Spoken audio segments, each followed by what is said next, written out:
তো আজকের এই ক্লাসে আমরা কেপি কনস্টেবল মেইন পরীক্ষাকে টার্গেট করে গুরুত্বপূর্ণ এমসিকিউ প্রশ্ন উত্তর আলোচনা করব, প্র্যাকটিস করব মূলত। তো তোমরা সকলেই জানো যে কেপি কনস্টেবলের প্রিলি পরীক্ষা হয়ে গেছে বেশ কিছুদিন হলো। তো তোমরা যারা পরীক্ষা তাদের একটু ভালো হয়েছে, একটু ভালো নাম্বার আসছে, তোমরা কিন্তু অবশ্যই মেইন পরীক্ষার জন্য প্রস্তুতি নেওয়া শুরু করে দাও। আশা করছি কিন্তু অনেকে প্রস্তুতি নেওয়া শুরু করে দিয়েছে। দেখো, অনেকের মাথায় এটা থাকে যে রেজাল্ট বেরাবে, তারপরে কত নাম্বার পাচ্ছি, রেজাল্ট বেরালে নাম উঠলে তারপরে আমরা মেইন পরীক্ষার জন্য প্রস্তুতি নেব, তাহলে কিন্তু অনেকটা সেটা দেরি হয়ে যাবে। তোমরা এখন থেকেই যাদের পরীক্ষা একটু ভালো হয়েছে বা ভালো নাম্বার আসছে, তোমরা কিন্তু অবশ্যই মেইন পরীক্ষার জন্য প্রস্তুতি নিতে থাকো। আর মেইন পরীক্ষার জন্য মেইন যেটা, দেখো রেজাল্ট বেরানোর পরে কিন্তু যখন রেজাল্ট বেরিয়ে যাবে, মেইন পরীক্ষা যারা মেইন পরীক্ষার জন্য কোয়ালিফাই করবে, তোমাদের হাতে কিন্তু খুব একটা বেশি সময় থাকবে না যে তোমরা মেইন পরীক্ষার জন্য একদম প্রস্তুতি নিয়ে নাও। তো সেক্ষেত্রে তোমাদের কিন্তু এখন থেকে প্রস্তুতি নিতে হবে। আর একটা কথা বলি, তোমাদের মেইন পরীক্ষার জন্য দেখো, প্রিলিতে তোমরা চ্যাপ্টার ওয়াইজ বা থিওরি পড়ে তারপরে এমসিকিউ প্র্যাকটিস করেছো, কিন্তু মেইনের জন্য তোমাদের যেটা সবথেকে বেশি জরুরি, দেখো মেইনের জন্য কিন্তু তোমরা বেশি টাইম পাবে না। সেক্ষেত্রে তোমাদের থিওরিটা তোমাদের যেগুলো কমপ্লিট হয়ে গেছে, সেগুলোর উপর তোমরা কিন্তু বেশি বেশি করে এমসিকিউ প্র্যাকটিস করো। এবং তোমাদের যেই ধরো কয়েকটা চ্যাপ্টারের কয়েকটা ধরো সাবজেক্টে, ধরো যেমন ইতিহাস ভূগোলে ধরো কয়েকটা চ্যাপ্টার তোমাদের কমপ্লিট হয়নি, বা যেগুলো থেকে প্রশ্ন কিন্তু বিগত বছর অনেক এসছে, সেই চ্যাপ্টারগুলো তোমরা চাইলে এখন ভালো করে করতে পারো। এবং যত বেশি এমসিকিউ প্র্যাকটিস করবে এখন কিন্তু তত তোমাদের সুবিধা হবে। তো এই মুহূর্তে কিন্তু তোমাদের প্র্যাকটিসটাই কিন্তু মেইন জরুরি। তোমরা যত পারবে, ধরো তোমাদের কাছে কোনো এমসিকিউ বই আছে, সেখান থেকে তোমরা প্র্যাকটিস করতে পারো, বা আমি যে ক্লাসগুলো করাবো, আজকে আমাদের প্রথম ক্লাস এমসিকিউ প্র্যাকটিসের, তোমরা দেখবে আমি প্রশ্ন প্র্যাকটিস করাবো, এবং যেই প্রশ্নের সাথে তোমাদের গুরুত্বপূর্ণ কিছু তথ্য দেওয়া বা এক্সট্রা কিছু ইনফরমেশন দেওয়ার প্রয়োজন আছে, সেগুলো কিন্তু আমি দিয়ে দেবো। এবং এই ক্লাসগুলোর মাধ্যমে তোমরা কিন্তু তোমাদের কিন্তু একদম পুরোপুরি প্র্যাকটিস হয়ে যাবে। তো তোমরা যারা কেপি কনস্টেবল মেইনের জন্য প্রস্তুতি নিচ্ছ, তোমরা কিন্তু অবশ্যই এই চ্যানেলের সাথে জুড়ে থাকো। তোমরা কিন্তু গুরুত্বপূর্ণ, যেমন আজকে এমসিকিউ প্র্যাকটিস করাচ্ছি, এবং আমি কিন্তু কিছু কিছু গুরুত্বপূর্ণ টপিক যেগুলো আছে, সেগুলো কিন্তু এক একটা ছোট ছোট ক্লাসের মাধ্যমে সেগুলো কমপ্লিট করিয়ে দেবো। যেমন অনেক স্ট্যাটিক জিকের কিছু কিছু টপিক আছে, সেগুলো থেকে কিন্তু গুরুত্বপূর্ণ প্রশ্ন পরীক্ষায় দেওয়া হয়, তো সেগুলো কিন্তু দেবো। আজকে আমি যে এমসিকিউ যে সেশনটা রেখেছি, এখানে তোমরা ইতিহাস ভূগোল সায়েন্স সমস্ত কিছু থেকে প্রিভিয়াস ইয়ারের বেস্ট কিন্তু আমি এই প্রশ্নগুলো রেখেছি। এবং এক্সট্রা ইনফরমেশন তো দেবো, তার সাথে এই ক্লাসের পিডিএফ তোমরা ফ্রিতে পাবে। ক্লাসের পিডিএফটা তোমরা কি করে পাবে, তার জন্য কিন্তু সম্পূর্ণ ক্লাসটা দেখো, আর আমাদের টেলিগ্রামে অবশ্যই জয়েন করো। আর তোমাদের একটা কথা যেটা বলবো, তোমরা কিন্তু যেটা প্রথমেই বললাম যে এমসিকিউ কিন্তু তোমাদের বেশি বেশি করে প্র্যাকটিস করতে হবে। তুমি বেশি কথা বাড়াচ্ছি না, তোমরা কিন্তু ক্লাসটা শুরু করছি। তোমার হাতে এমনি বেশি সময় নেই, আমি আর কথা বাড়াবো না।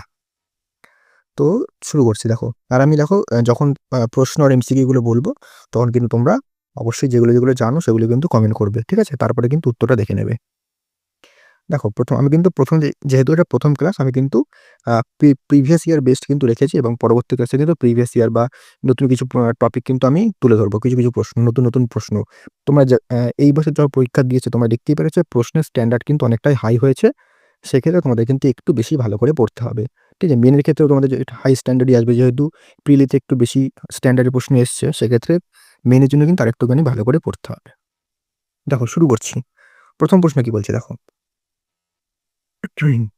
সরি, প্রথম প্রশ্ন বলছে দেখো, ১ নম্বর, বায়ুমণ্ডলের সর্বনিম্ন স্তর কোনটি? অর্থাৎ বায়ুমণ্ডলের যে সবচেয়ে নিচে যে স্তর আছে, সেটা কোনটা? ঠিক আছে? অপশনস দেখো, ক ট্রপোস্ফিয়ার, খ স্ট্র্যাটোস্ফিয়ার, গ মেসোস্ফিয়ার, ঘ থার্মোস্ফিয়ার। তো বায়ুমণ্ডলের যে সবচেয়ে নিচের স্তর যেটা আমরা যদি বলি, সেটা হবে কিন্তু তোমাদের অপশন নাম্বার ক, ট্রপোস্ফিয়ার। বায়ুমণ্ডলের সবচেয়ে নিচের স্তরের নাম হচ্ছে ট্রপোস্ফিয়ার। তোমরা যারা উত্তরটা জানো, আশা করছি কিন্তু নিচে লিখেছ।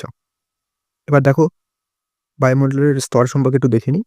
দেখো, এখন এমন সময় নেই যে তোমাদের আমি একদম চ্যাপ্টার ধরে ধরে, টপিক ধরে ধরে কিন্তু ক্লাস করাবো, তাহলে কিন্তু ক্লাসও শেষ হবে না, কিছুই শেষ হবে না, তোমাদের কিন্তু প্র্যাকটিসটাও হবে না। সেক্ষেত্রে আমি যত পারবো বেশি বেশি প্রশ্ন করাবো। আজকে যেহেতু প্রথম ক্লাস, তাই কিন্তু আমি একটুখানি করে দিচ্ছি। বাকি ক্লাসগুলোতে কিন্তু আমি বেশি বেশি করে গুরুত্বপূর্ণ প্রশ্ন তোমাদের প্র্যাকটিস করাবো। আর যেগুলোতে ইনফরমেশন দেওয়ার দরকার, সেগুলো কিন্তু আমি দিয়ে দেবো, বিশেষ করে স্ট্যাটিকের ক্ষেত্রে, ঠিক আছে? আর পশ্চিমবঙ্গের যে পরীক্ষাগুলো হয় স্টেট গভর্নমেন্টের পশ্চিমবঙ্গ, সেগুলো কিন্তু স্ট্যাটিক টাইপের প্রশ্ন বেশি আসে। সেক্ষেত্রে তোমাদের স্ট্যাটিক টাইপের প্রশ্ন আমি ইনফরমেশন তো দিয়েই দেবো, বাকি যেই প্রশ্নগুলো দরকার সেগুলো কিন্তু আমি দিয়ে দেবো। পরিষ্কার? এমন কিন্তু ক্লাস মেইন পরীক্ষার আগে প্রচুর পাবে, আর প্রচুর প্র্যাকটিস করলে তোমাদের কিন্তু পরীক্ষা অনেকটা সুবিধা হবে, ঠিক আছে? দেখো, এটা হচ্ছে বায়ুমণ্ডলের স্তর। এই যে ছবি দিয়ে দিয়েছি। এই পিডিএফটা তোমরা কিন্তু সম্পূর্ণ বিনামূল্যে পেয়ে যাবে। কী করে পাবে সেটা তোমাদের বলছি আমি, একটু দেখে নিই। দেখো, ট্রপোস্ফিয়ার একটু দেখে নিই। তোমাদের আশা করছি তোমাদের কিন্তু এই তো এই চ্যাপ্টারগুলো পড়া হয়ে গেছে। যেহেতু তোমরা প্রিলি পরীক্ষা দিয়েছো, আশা করছি তোমাদের 80% সিলেবাস মোটামুটি কমপ্লিট। দেখো, সবথেকে নিম্ন স্তর ট্রপোস্ফিয়ার। সবথেকে আবহাওয়াজনিত ঘটনাগুলো যেগুলো আছে, যেমন ধরো বৃষ্টিপাত, ঝড়-ঝঞ্ঝা যেগুলো আছে সেগুলো কিন্তু এই ট্রপোস্ফিয়ারেই ঘটে। এগুলো কিন্তু পরীক্ষায় দিতে পারে যে আবহাওয়াজনিত যে সমস্ত ঘটনা সেগুলো কোথায় ঘটে, সেগুলো কিন্তু ট্রপোস্ফিয়ারে ঘটে। ঠিক আছে? তারপরে স্ট্র্যাটোস্ফিয়ার বলি। স্ট্র্যাটোস্ফিয়ার কি বলছে? স্ট্র্যাটোস্ফিয়ার হচ্ছে তোমাদের ওজোন স্তর যেটা আছে, ওজোন স্তর কিন্তু স্ট্র্যাটোস্ফিয়ারে কিন্তু অবস্থিত। এটা কিন্তু দ্বিতীয় স্তর। এখানে কিন্তু ওজোন স্তর তোমাদের রয়েছে। আর যে বলে ওজোন ডে কবে? সেটা হবে তোমাদের 16 সেপ্টেম্বর। ঠিক আছে? Ozone day. ঠিক আছে? এগুলো তোমাদের স্ট্যাটিক টাইপের প্রশ্ন দেবে। তারপরে কি বলছে? মেসোস্ফিয়ার। এটা হচ্ছে সবচেয়ে শীতল স্তর মেসোস্ফিয়ার। সবচেয়ে ঠান্ডা কুল লেয়ার এটা হচ্ছে তোমরা বলতে পারো। তারপরে থার্মোস্ফিয়ার হচ্ছে সবথেকে উষ্ণ স্তর। এবং একে কিন্তু আয়নোস্ফিয়ারও বলা হয়। পরীক্ষার প্রশ্ন দিতেই পারে যে আয়নোস্ফিয়ার কাকে বলে, মানে কোন স্তরকে আয়নোস্ফিয়ার বলা হয়, এটা হবে কিন্তু থার্মোস্তর। তো এই ধরনের প্রশ্নগুলো কিন্তু তোমাদের দিতে পারে। ঠিক আছে? এইগুলো কিন্তু মনে রাখবে। তারপরে তোমাদের একটা দেখি একদম শেষ, মানে বায়ুমণ্ডলের যে শেষ স্তর সেটা হচ্ছে এক্সোস্ফিয়ার। এখানে কিন্তু সবচেয়ে বায়ুর স্তর। এবার এই যে স্তরটা এটা কিন্তু মূলত তোমাদের হাইড্রোজেন এবং হিলিয়াম গ্যাস দ্বারা থাকে। এর মধ্যে কিন্তু হাইড্রোজেন, হিলিয়াম গ্যাস দ্বারা কিন্তু এই স্তরটা রয়েছে। ঠিক আছে? তো এগুলো কিন্তু মনে রাখবে। তো এই দুটো দিতে পারে যে কি দ্বারা তৈরি, তো হাইড্রোজেন এবং হিলিয়াম গ্যাস। ঠিক আছে? তারপরে চলেছি পরবর্তী প্রশ্নে। পরবর্তী প্রশ্ন কি বলছে? কান্ডালা সমুদ্র বন্দর কোথায় অবস্থিত? দেখো, কান্ডালা সমুদ্র বন্দর অর্থাৎ কান্ডালা যে পোর্ট আছে সেটা কোথায় অবস্থিত? অপশন ক কলকাতা, অপশন খ অন্ধ্রপ্রদেশ, অপশন গ গুজরাট, অপশন ঘ কেরালা।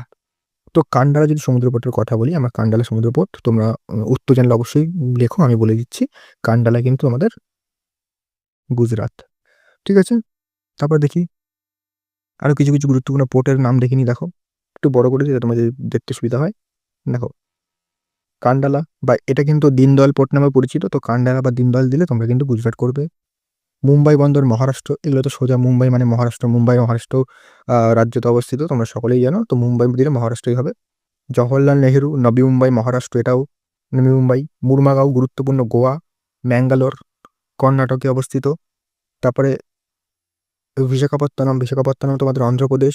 এটা হচ্ছে একটা ল্যান্ডলক পোর্ট। এটা কিন্তু দেখতে হবে কিন্তু ল্যান্ডলক পোর্ট। তারপর হচ্ছে পোর্ট ব্লেয়ার পোর্ট, এটা আন্দামান নিকোবর। পোর্ট ব্লেয়ার হচ্ছে আন্দামান নিকোবরের রাজধানী, তোমরা সকলেই জানো। তো পোর্ট ব্লেয়ার বলে আন্দামান নিকোবর।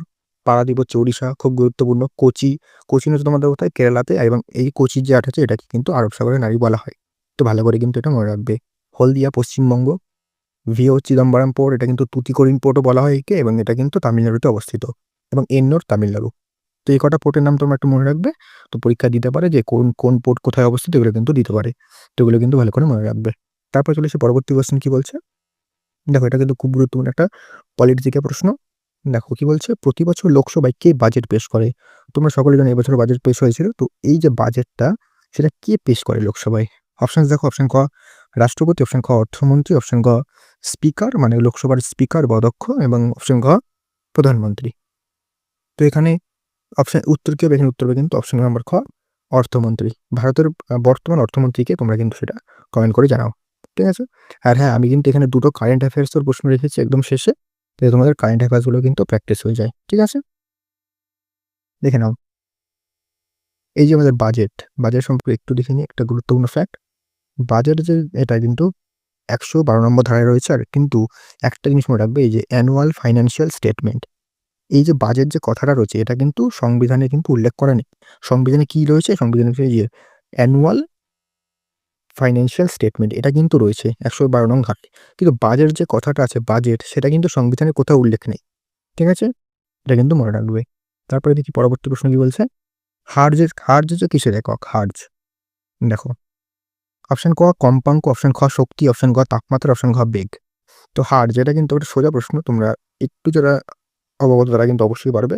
হার্জ কিসের একক? হার্জ হচ্ছে আমাদের কম্পাঙ্কের একক। এবার আমরা একটুখানি কিছু গুরুত্বপূর্ণ একক দেখে নিই। দেখো, দৈর্ঘ্যের একক কি? দৈর্ঘ্যের একক হচ্ছে এসআইতে হচ্ছে মিটার, সিজিএসে সেন্টিমিটার। কার্য বা শক্তির এসআইতে জুল এবং সিজিএসে আর্গ। তাপমাত্রা এসআইতে জুল এবং সিজিএসে ক্যালোরি। ক্ষমতা এসআইতে ওয়াট, আর হচ্ছে তোমাদের সিজিএসে আর্গ পার সেকেন্ড। বলের কি? বলের হচ্ছে এসআইতে নিউটন এবং সিজিএসে ডাইন। কোণের হচ্ছে তোমাদের এসআইতেও রেডিয়ান এবং সিজিএসও রেডিয়ান। তো এই যে আমি তোমাদের এগুলো দিলাম, এগুলো কিন্তু গুরুত্বপূর্ণ। আমি দেখো এখানে অল্প কটা রেখেছি। আমি একটা ক্লাসে চাই না যে সব করিয়ে দিতে। আজকে অল্প কটা, পরবর্তী ক্লাসে যদি এরকম প্রশ্ন আসে, তাহলে কিন্তু আমি বাকি যেই তোমাদের যে এককগুলো রয়েছে, সেগুলো কিন্তু আমি তোমাদের একে, একে কভার করিয়ে দেবো। ঠিক আছে? আমি যেটাই বললাম যে তোমাদের হাতে যেহেতু এখন তোমাদের যত তোমরা পারো রিভিশন দাও, যেগুলো পড়েছো প্রিলির ক্ষেত্রে সেগুলো রিভিশন দাও। যত বেশি, বেশি পারো এমসিকিউ প্র্যাকটিস করো, তাহলে কিন্তু তোমরা লাভবান হবে। থিওরি পড়বে কিন্তু দেখো, থিওরি এখন যে তোমরা যেহেতু প্রিলি তোমার যারা ১২ নাম্বার পেয়েছো, তারা কিন্তু প্রিলির ক্ষেত্রে যেগুলো পড়েছে সেগুলো রিভিশন দাও, এবং এক্সট্রা যেই তোমাদের ধরো যেই যে টপিকগুলো রয়েছে সেগুলো যেখান থেকে বেশি নাম্বার আসে বা যেগুলো তোমাদের কভার হয়নি, সেগুলো কিন্তু এখন থিওরি পড়ো, আর বেশি, বেশি করে কিন্তু এমসিকিউ প্র্যাকটিস করো। এখন কিন্তু তোমাদের প্রধান কাজ ওটাই। আর আমি কিন্তু চ্যানেলে তোমাদের প্রচুর এমসিকিউ প্র্যাকটিস করাবো। পরিষ্কার? তো অবশ্যই কিন্তু এর সাথে জুড়ে থাকো। দেখো পরবর্তী প্রশ্ন কি বলছে? রামচরিত রচয়িতা কে? রামচরিত রচয়িতা কি? অপশন ক কৃত্তিবাস ওঝা, অপশন খ বাল্মীকি, অপশন গ সন্ধ্যাকর নন্দী, অপশন ঘ তুলসীদাস। এখানে একটুখানি সবাই অনেকে কিন্তু কনফিউজ হয়ে যায় যে এই যে সন্ধ্যাকর নন্দী তুলসীদাসের মধ্যে। তো যদি বলে শুধু রামচরিত বলে, তাহলে কিন্তু সন্ধ্যাকর নন্দী কিন্তু উত্তর হবে। ঠিক আছে? এবার দেখি, দেখো এবার কিছু গুরুত্বপূর্ণ বইয়ের নাম দেখে নি। দেখো এখানে দেখো, এই যে রামচরিত মানস, ভাগ করে দেখো, রামচরিত মানস, এই যে এটা কিন্তু তুলসীদাস। ঠিক আছে? অমুক্ত মালোদ্দা, কৃষ্ণদেব রায়, এই যে অমুক্ত মালোদ্দা, এটা কোন ভাষায় লেখা তোমরা জানো? যা জানো অবশ্যই বলো, আমি বলে দিচ্ছি, এটা হচ্ছে তেলুগু ভাষায় লেখা। আর কৃষ্ণদেবের রায় কিন্তু আরেকটা বই আছে, সেটা হচ্ছে তোমাদের বইয়ের নামটা আমার মনে পড়ছে না ঠিক। ঠিক আছে, আমি পরের ক্লাসে যখন বলে দেবো কি ঠিক আমার মনে পড়ছে না। ঠিক আছে, যাই হোক। তারপরে দেখো আরোগ্য নিকেতন কার লেখা? তারাশঙ্কর বন্দ্যোপাধ্যায়। নিউ ইন্ডিয়া অ্যানিবেসান্ট, পল্লী সমাজ শরৎচন্দ্র চট্টোপাধ্যায়। এগুলো কিন্তু খুব গুরুত্বপূর্ণ বইয়ের নাম, এগুলো কিন্তু ভালো করে দেখবে। গাইড হচ্ছে আর কে নারায়ণ।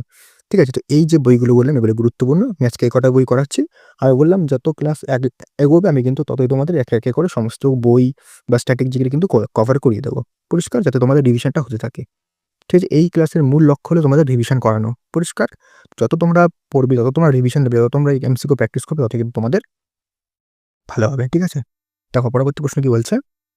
দ্বিতীয় চন্দ্রগুপ্তের সময় কোন পরিব্রাজক ভারতে আসেন, মানে কোন পর্যটক ভারতে আসেন? দেখো অপশন ক ফাহিয়েন, অপশন খ ইউয়েনসাং, অপশন গ মেগাস্টিনস, অপশন ঘ আলবেরুনি। এক সেকেন্ড। হুম তো যে বলছে দ্বিতীয় চন্দ্রগুপ্ত, দ্বিতীয় চন্দ্রগুপ্তের সময় কি আসে? এর উত্তর হবে কিন্তু অপশন নাম্বার ক ফাহিয়েন। ঠিক আছে? কেটে দিতে পারে, হ্যাঁ। ঠিক আছে? তো তোমরা যারা জানতে অবশ্যই কিন্তু আশা করি কমেন্ট করেছো। পরবর্তী প্রশ্ন। দেখো যেগুলোর সাথে আমি এক্সট্রা তথ্য দেওয়ার প্রয়োজন, আমি সেগুলো শুধু দেবো। বাকি কিন্তু তোমরা বই থেকে তোমরা রিভিশন দিতে থাকো। দেখো অ্যানি বেসান্ট কোন স্থানে হোম রুল লীগ প্রতিষ্ঠা করে? হোম রুল লীগ কিন্তু দুজন প্রতিষ্ঠা করে, একজন অ্যানি বেসান্ট আর একজন কিন্তু বাল গঙ্গাধর তিলক। দুজন কিন্তু প্রতিষ্ঠা করেন। তো অ্যানি বেসান্ট কোন জায়গায় প্রতিষ্ঠা করেন?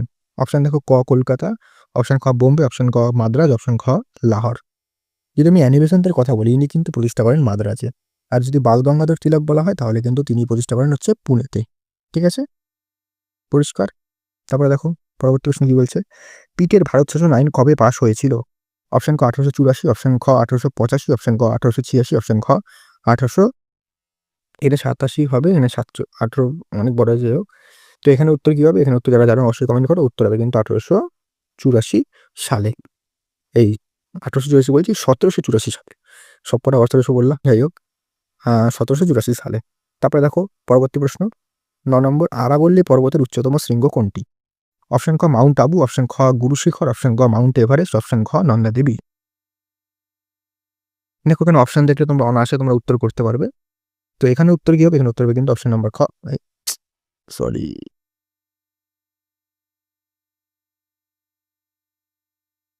তো এখানে কিন্তু উত্তর কি হবে? এখানে উত্তর হবে কিন্তু অপশন নাম্বার খ গুরু শিখর। ঠিক আছে? তো এটা কিন্তু উত্তর হয়ে যাবে অপশন নাম্বার খ গুরু শিখর। ঠিক আছে? তারপরে একটা প্রশ্ন তোমার জিজ্ঞেস করি, তোমরা যারা জানো কমেন্ট করবে। এই নন্দা দেবী যে পর্বত আছে, এইটা কোন রাজ্যে অবস্থিত? ভালো করে এটা কিন্তু যারা জানো তারা অবশ্যই কিন্তু কমেন্ট করে জানাও। তারপরে কিছু গুরুত্বপূর্ণ আমরা আমাদের উচ্চতম শৃঙ্গ দেখিনি। দেখো সাতপুরা পর্বতের উচ্চতম শৃঙ্গ হচ্ছে ধূপগড়, ভালো করে দেখবে। পূর্বঘাটের জিন্দাগাদা, পশ্চিম ঘাটের আনাইমুদি, নীলগিরির হচ্ছে দোদাবেতা। বিন্ধ্য পর্বতের কি বিন্ধ্য বানানোর একটু ভুল আছে, বিন্ধ্য বানান এখানে বিন্ধ্য পর্বতের হচ্ছে সদ্ভাবনা শিখর বা হচ্ছে গুডউইল পিক। ঠিক আছে? তো এগুলো কিন্তু ভালো করে দেখে নাও। ঠিক আছে? আমি চাইলে কিন্তু তোমাদের পূর্বঘাট, পশ্চিমঘাটের পর্বতের যে ডিটেইলস সেগুলো দিতে পারতাম। কিন্তু যেহেতু তোমাদের আমি প্র্যাকটিস ক্লাস করাচ্ছি, সেক্ষেত্রে যেখান থেকে ডাইরেক্ট প্রশ্ন যেগুলো দেবে না, সেগুলো আমি ফটাফট করে দিচ্ছি।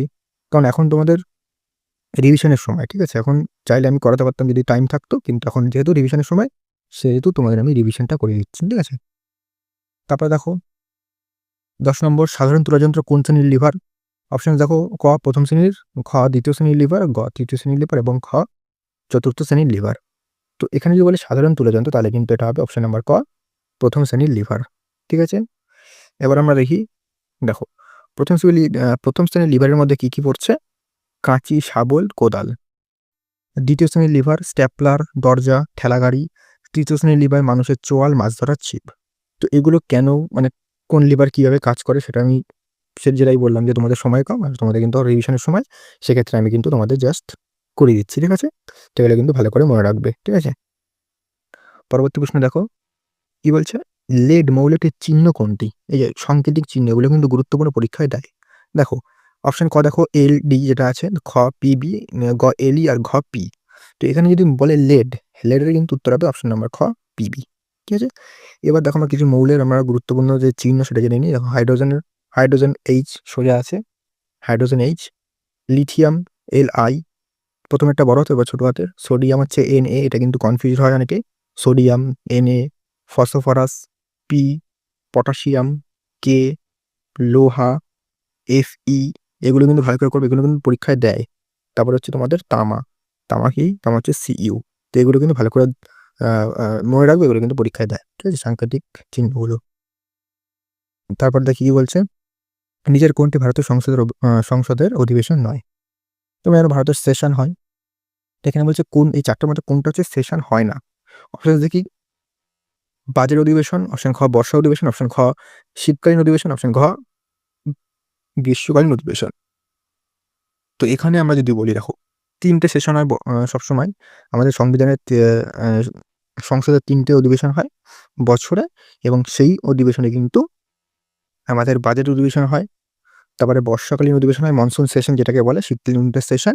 কিন্তু কোনো রকমের কিন্তু গ্রীষ্মকালীন সেশন হয় না, ঠিক আছে? তো গ্রীষ্মকালীন সেশন কিন্তু হয় না, তো এখানে কিন্তু উত্তর হবে কিন্তু গ্রীষ্মকালীন সেশন। কোনো রকমের কিন্তু সামার সেশন হয় না, ঠিক আছে? তো একটুখানি আমরা এই সংবিধানের যে অধিবেশন তার সম্পর্কে একটু জেনে নিই। দেখো সংবিধানের অধিবেশন বছরে ৩ বার হয়। প্রথম হচ্ছে বাজেট সেশন, যেটা হচ্ছে তোমাদের ফেব্রুয়ারি থেকে এপ্রিল হয়। বর্ষাকালীন সেশন আর জুলাই থেকে আগস্ট, এবং শীতকালীন সেশন কিন্তু তোমাদের ডিসেম্বর মাসে হয়। এবং এটা কিন্তু মনে রাখবে খুব গুরুত্বপূর্ণ যে দুটো সেশনের মধ্যবর্তী সময় কিন্তু ৬ মাসের বেশি কিন্তু হবে না। অর্থাৎ একটা সেশন যদি ৬ মাসে হয়, পরে ৬ মাসের আগে কিন্তু একটা সেশন করতেই হবে। এর মধ্যে কিন্তু ব্যবধান, দুটো সেশনের মধ্যে ব্যবধান কিন্তু ৬ মাসের বেশি হবে না। সংবিধান অধিবেশন কে ডাকে বা কে সামান করে? এটা কিন্তু হবে রাষ্ট্রপতি, ঠিক আছে? তো এগুলো কিন্তু ভালো করে দেখে রাখবে। তারপর দেখো, বিশ্ব পরিবেশ দিবস পালিত হয় কবে? অপশন ক ৫ই জুন, অপশন খ ৮ মার্চ, অপশন গ ১৬ নভেম্বর, অপশন খ ১ মে। তো এখানে যদি সঠিক উত্তর বলি, এটা কিন্তু সোজা প্রশ্ন, অনেকেই জানো, বহুবার এই প্রশ্ন কিন্তু পরীক্ষায় দেওয়া হয়েছে। উত্তর হবে কিন্তু ৫ই জুন। এবার আমরা জুন মাসের কিছু গুরুত্বপূর্ণ দিবস সম্পর্কে দেখে নিই। দেখো প্রথমে আমি যেটা বলবো সেটা হচ্ছে ৭ই জুন। ৭ই জুন হচ্ছে বিশ্ব খাদ্য সুরক্ষা দিবস। ৮ই জুন কি বলছে? বিশ্ব সমুদ্র দিবস। ১২ই জুন শিশু শ্রম বিরোধী দিবস। ১৪ই জুন বিশ্ব রক্তদাতা দিবস। ২০ জুন বিশ্ব শরণার্থী দিবস। ২৩শে জুন বিশ্ব অলিম্পিক দিবস এবং ২৬শে জুন মাদক ও পাচার বিরোধী দিবস। তো এগুলো কিন্তু মনে রাখবে জুন মাসের বিভিন্ন দিবস। আমি কিন্তু একে কিন্তু প্রত্যেকটা মাসের দিবস তোমাদের রিভিশন করিয়ে দেবো। তারপরে দেখি কি বলছে, তথ্য অধিকার আইন পাস হয় কত সালে? অপশন দেখো ২০০২, ২০০৪, ২০০৫, ২০০৭। তো তথ্য অধিকার আইন হবে কিন্তু এখানে তোমাদের অপশন নাম্বার গ ২০০৫, ঠিক আছে? তারপরে প্রশ্ন কি বলছে, ২০১২ আদমশুমারি অনুযায়ী, মানে যে সেন্সাস হয়েছিল, সেই ২০০০ সেন্সাস অনুযায়ী ভারতবর্ষের লিঙ্গ অনুপাত কত? লিঙ্গ অনুপাত হচ্ছে সেক্স রেশিও কত? দেখো অপশন দেখো, অপশন নাম্বার ক ৯৪০, খ ৯৪৩, গ ৯৫০, ঘ ৯৬০। তো এখানে আমি সঠিক উত্তরের কথা বলি, এখানে কিন্তু হবে ৯৪৩। সেক্স রেশিও বলতে দেখো প্রত্যেকটা ১০০০ ছেলের জন্য কতগুলো মেয়ে রয়েছে ভারতবর্ষে, মানে ছিল, মানে ২০১১ সালের অনুযায়ী। এখনো সেন্সাস হয়নি, হবে সেন্সাস। তো তখন কিন্তু ৯৪৩, ঠিক আছে? এটা কিন্তু মনে রাখবে। আর যদি বলি আমি ২০০১ সালে, দেখো পরীক্ষা যদি দেয়, জানি না হয়তো দিতেও পারে নাও দিতে পারে। ২০০১ সালে কিন্তু এটা হবে ৯৪৫। 33। আমার লেখার কোনো সিস্টেম নেই। তাই লেখাটা এমন হচ্ছে যখন হবে তখন আমি কিন্তু ঠিকঠাক করে লিখতে পারবো। 943, 2011, 2001 এ 933। ঠিক আছে? আমি কিন্তু আমি দেখো সেন্সাস কোনো রকম এক্সট্রা তথ্য রাখিনি এটার জন্য। কেন? কারণ আমি সেন্সাসের জন্য কিন্তু আলাদা করে একটা ক্লাস করিয়ে দেবো যেখানে সেন্সাসের সমস্ত প্রশ্ন আমি কিন্তু করিয়ে দেবো। ঠিক আছে? তোমাদের যতটা পারি আমি কিন্তু রিভিশন যতটা পারি প্র্যাকটিস করিয়ে দেবো কেপি কনস্টেবল মেনের আগে। হ্যাঁ? তারপর দেখো ভারতবর্ষের হোয়াইট রেভলিউশনের জনক কে? অপশন দেখো ক. ভি.কে. রাঙ্গা, ঘ. ভার্জিনিয়া ফার্মার, গ. ডক্টর ভেঙ্কটরামন, ঘ. ডক্টর ভার্গিস কুরিয়েন। এখানে ভার্গিস কুরিয়েনটা পড়েন, ভার্গিস কুরিয়েন। তো এখানে উত্তর হবে কিন্তু ডক্টর ভার্গিস কুরিয়েন, হোয়াইট রেভলিউশনের জনক। আমি যদি বলি সবুজ বিপ্লবের জনক হচ্ছে এম.এস. স্বামীনাথন। ইনি রিসেন্টলি কিন্তু ভারতরত্ন পেয়েছেন, খুবই গুরুত্বপূর্ণ। তার জন্য এটা ভালো করে দেখবে। হলুদ বিপ্লবের জন্য হচ্ছে শ্যাম পিত্রদা তৈলবীজ। হলুদ বিপ্লব মানে কোন কৃষির সাথে যুক্ত হচ্ছে? তৈলবীজ। আর তোমাদের সবুজ বিপ্লব হচ্ছে ধান গম। আর যদি হোয়াইট রেভলিউশন যেটা প্রথমে দেখালাম সেটা হচ্ছে কিন্তু দুধের সাথে যুক্ত। এবার কিছু গুরুত্বপূর্ণ দেখো, নীল বিপ্লব হচ্ছে মৎস্যের সাথে, গোলাপি হচ্ছে পেঁয়াজ এবং চিংড়ি, সোনালী বিপ্লব হচ্ছে তোমার মধু ও ফল, বাদামি বিপ্লব চামড়া এবং রূপালী বিপ্লব হচ্ছে ডিম। এর কিন্তু দেয় পরীক্ষা, ভালো করে দেখে রাখবে। পরবর্তী প্রশ্ন বলছে রাজ্যপালকে শপথ গ্রহণ কে করান? রাজ্যপালকে কে করান? অপশন ক রাষ্ট্রপতি, অপশন খ প্রধানমন্ত্রী, অপশন ঘ সংসদ স্পিকার এবং অপশন ঘ হাইকোর্টের প্রধান বিচারপতি। তো রাজ্যপালকে যদি আমি বলি রাজ্যপালকে যদি বলি আমি যে কে শপথ গ্রহণ করান সেটা কিন্তু হবে হাইকোর্টের প্রধান বিচারপতি। ঠিক আছে? দেখো 18 নম্বর, বৌদ্ধ ধার্মিক ত্রিপিটক কোন লিপিতে লেখা হয়েছিল? অপশন দেখো, অপশন ক দেবনাগরী, অপশন খ পালি, অপশন খ ব্রাহ্মী, অপশন ঘ তামিল। তো উত্তরটা যারা অবশ্যই কমেন্ট করো, উত্তর হবে কিন্তু অপশন নম্বর খ পালি। তারপরে দেখি পরবর্তী প্রশ্ন কি বলছে, ভারতের বর্তমানে সুপ্রিম কোর্টের প্রধান বিচারপতির নাম কি? এটা কারেন্ট থেকে প্রশ্ন। অপশন ক বিচারপতি ডক্টর ডি.ওয়াই চন্দ্রচূড়, অপশন ঘ বিচারপতি সূর্যকান্ত, অপশন ঘ বিচারপতি সঞ্জীব খান্না, অপশন ঘ বিচারপতি বি.আর. গাভাই। তো এখানে কিন্তু রিসেন্ট আমি রেখেছি, তো রিসেন্টটা যদি আমি বলি সেটা কিন্তু হবে অপশন নাম্বার খ বিচারপতি সূর্যকান্ত। ঠিক আছে?